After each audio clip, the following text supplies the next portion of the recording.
With great power comes great responsibility. My content existed because I tried my very hardest to be an absolute and utter realist, especially with uncomfortable truths. I was pointing out that very uncomfortable... Is that a truth? It's an uncomfortable truth in many parts of the world. It's not a truth that I'm happy about.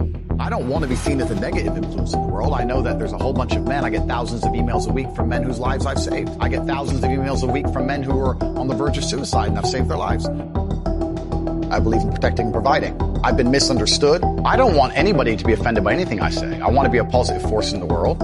I don't want anybody to hear what I say and make them feel bad about themselves. I want all people to live righteous and good, whether they're male or female. I think righteous is living true to your heart and knowing that you're doing good by people, not snaking anybody, not lying to anybody. I know I live a very righteous life. The government is not capable of helping the poor. And this is why it's so important as a person you take personal responsibility and understand you're living in a world where the matrix can be cracked, you can make a bunch of money, but you need to take responsibility and do it. I refuse to accept that there are people out there who cannot become happy, contented individuals. I refuse to accept we live in a world where God has created people who, no matter how hard they work and how good their life becomes, can't be happy. I don't accept that. I accept that the universe is a very giving place and that God loves all of us. And if you try your best and you work hard, you can become a better person. I'm telling the younger generation that if they don't get up and work hard and make sure that they're important, that the world's not going to give a shit about them. 99% of my content was aimed at men, telling them the truth, saying that as a man, you're born with no inherent value. You have to become important. You have to go through some pain or go through some suffering to make people care about you. Otherwise, you're not going to matter. As a dude, if you walk into the party and you've put no effort into your life, nobody about you. And every man out here knows. And one of the great things about the masculine journey and masculinity is that we've all lived a semi-similar story.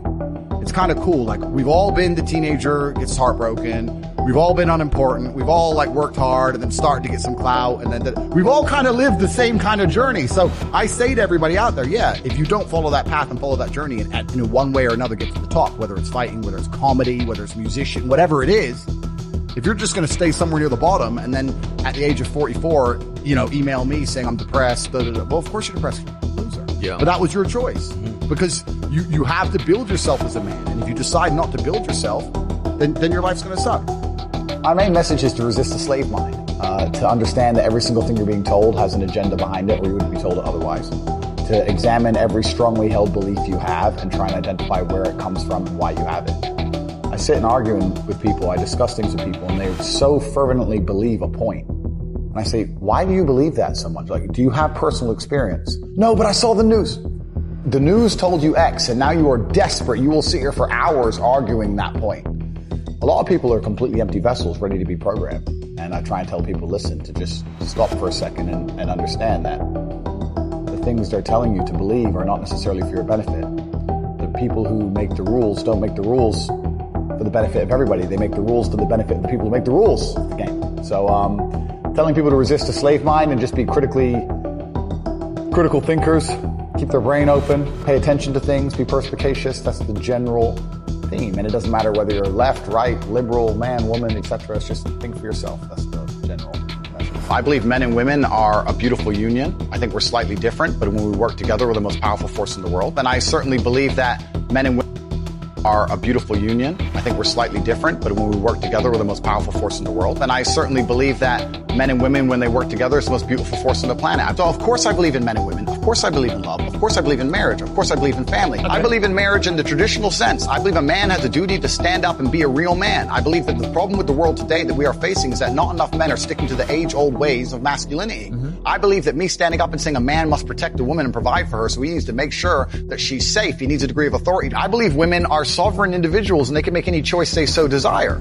I think that it's important that we remember that a man has a duty. I think I certainly in my relationship have a financial responsibility to provide for my woman. My woman would never have to work unless she wanted to because I'm the kind of person who works hard enough. And I'll make another point that needs to be said. The number of women who have stood up and stuck up for me is ignored. Thousands of women are making videos saying, I've met Andrew Tate, he's such a nice guy. I wish I had a man like Andrew Tate who felt responsible to protect and provide for me. You know what? I do belong to my husband. That's why I married him and I love him. We ignore the thousands of women who stood up and stood by me and said everything I said is true. This is that there's a large contingent of men who still want to make money, go to the gym, be strong, drive a fast car, be traditionally masculine, and don't want to be shamed for that. I believe that feeling depressed is real. I don't believe depression as a clinical disease is real. I think PTSD is very real. Unfortunately, I have some friends who suffer from that. I know that feeling depressed is real. I believe that the number one power you have against these things are trying to take control of your own mind and affecting your own life.